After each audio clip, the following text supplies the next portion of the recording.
Hello' everyone, good morning. আজি এটা নতুন ভিডিঅ' আপোনালোকৰ মাজত লৈ আহিছোঁ। ৰাতিপুৱা শুই উঠিয়ে দেখিছোঁ ৰ'দটো একেবাৰে ইমান বেছি দিছে। ভাদমহীয়া যি ৰ'দ, প্ৰখৰ ৰ'দ একেবাৰে, আৰু এইকেইদিন বহুত গৰমো পৰিছে। তাৰপিছতে মই ব্ৰেকফাষ্টটো কৰি লৈছোঁ। কৰাৰ পাছত ভাবিছোঁ আজি কাপোৰখিনি ৰ'দত দিওঁ বুলি। চাওঁতে ভাদ মাহ যাবলৈ হ'ল, সেইবাবে আজি ডিউটিও যিহেতু অফ আছিল, ভাবিছোঁ কাপোৰখিনিকে ৰ'দত দি লওঁ। আপোনালোকে ভাদ মাহত সাঁচতীয়া বস্তুসমূহ ৰ'দত দিয়েনে? মই বছৰটোত এবাৰ উলিয়াই ভাদ মাহত, যিহেতু বহুত টান ৰ'দ দিয়ে, সেইকাৰণে মই ভাদ মাহত এনেদৰে কাপোৰসমূহ ৰ'দত উলিয়াই দিওঁ।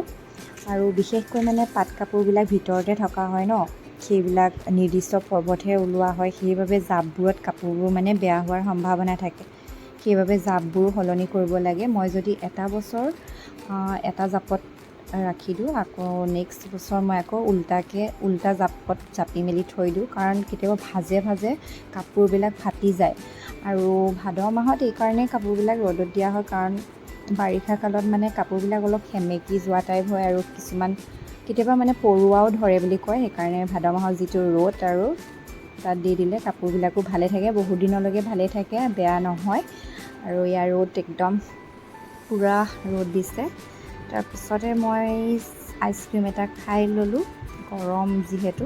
আৰু তাৰপিছত দুপৰীয়া ভাতৰ কাৰণে মই ইয়াত যা যোগাৰ কৰিছোঁ, মাছ আৰু আজি ঔটেঙা বনাম।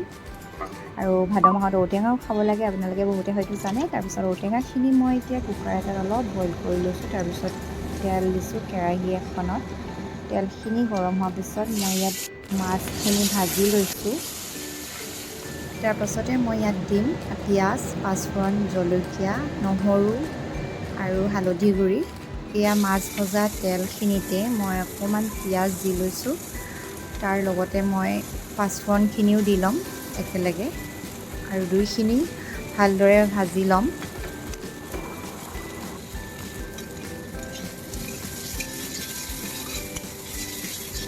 তাৰ পাছতে নহৰু আৰু জলকীয়াখিনি অকণমান খুন্দি লৈ দিছোঁ, আৰু হালধি গুড়ি। তাৰপাছতে ইয়াত দিছোঁ আলুখিনি সৰু সৰুকৈ কাটি থৈছিলোঁ, আৰু নিমখ দি ভালদৰে লৰাই আছোঁ। তাৰপাছতে যিখিনি ঔটেঙা বইল কৰি থৈছিলোঁ অকণমান, সেইখিনি ইয়াত দি ভালদৰে লৰাই আছোঁ। অকণমান ৰঙচুৱা হোৱালৈকে ভাজি থাকিম এনেকৈ।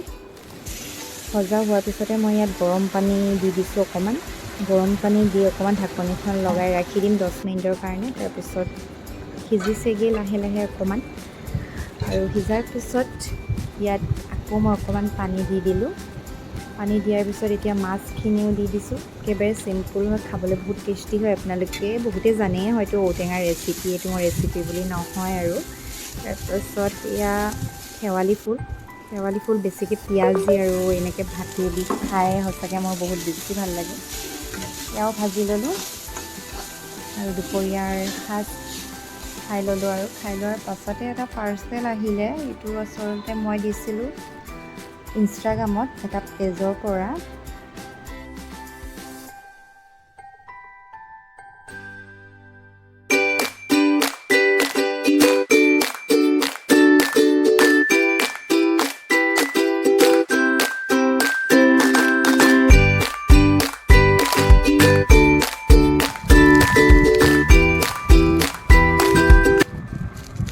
সঁচাকৈ বহুত ধুনীয়া আহিছে। আপোনালোকে অৰ্ডাৰ কৰিব পাৰে ইনষ্টাগ্ৰাম পেজৰ পৰা। দি স্পাৰ্কেল ষ্ট'ৰ হয়, ভাল লাগিলে আপোনালোকেও অৰ্ডাৰ কৰিব, আৰু মোৰতো বহুত ভাল লাগিছে। তাৰপিছত নেক্সট পাৰ্চেল এয়া মই কুৰ্তা অৰ্ডাৰ দিছিলোঁ এমেজনৰ পৰা। 4টা দিছিলোঁ, দুটাকৈ আহিছে।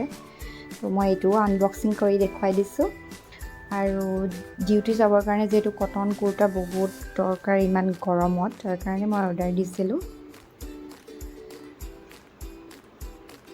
এইটো একদম পিয়'ৰ কটন হয়, বহুত ভাল আৰু কমফৰ্টেবল, ছফ্ট হয়।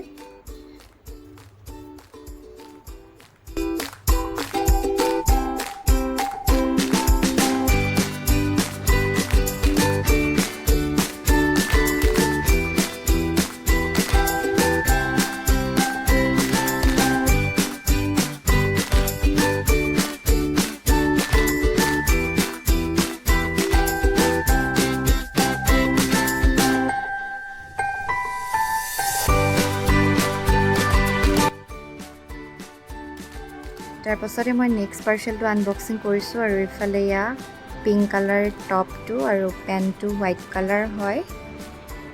প্ৰিণ্টটো বহুত ধুনীয়া লাগিছে, কিন্তু কুৰ্তাটো ইয়াৰ একেবাৰে পিয়ৰ কটন নহয়।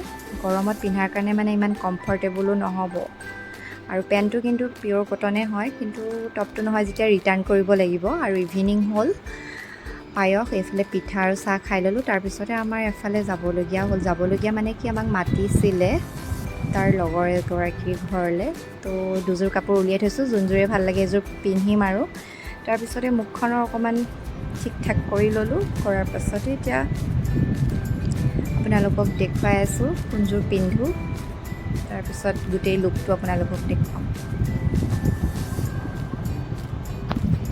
এয়া মই ৰেডি এতিয়া, আৰু আজিৰ ভিডিঅ'টো ভাবিছোঁ ইমানতে শেষ কৰোঁ। আকৌ এটা নতুন ভিডিঅ'ৰ সৈতে আপোনালোকক লগ পাই আছোঁ। আজিলৈ ইমানে, বাই বাই, থেংকছ ফৰ ৱাটছিং।